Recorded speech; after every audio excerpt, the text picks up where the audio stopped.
விமலன் ஓர் ஆண் பிள்ளை ஆவான். அவனுடைய தங்கையான விமலாவுக்கு 2 சகோதரர்களும் 2 சகோதரிகளும் உள்ளனர்.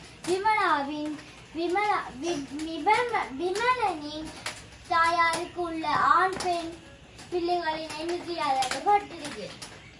நம்ம முதல்ல செய்யணும். அங்க சொல்லிருக்கிறது எழுவா பெண்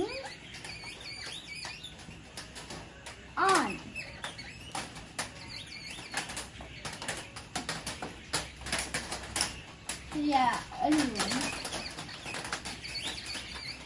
எழுதியாச்சு. அங்க 2 சகோதரிகளும் 2 சகோதரர்.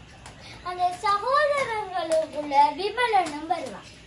விமலனுடைய சேர்த்தான் 2. அடுத்த பெண்ணுக்கும் 2 தான் சொல்லிருக்கு. விமலாவோட சேர்த்தா வந்து 3. அப்ப இந்த கோட்டு இருக்கு ஆண் பெண் பிள்ளைகளின் எண்ணிக்கையாக வந்து கோட்டு இருக்கு. அப்ப 2, 3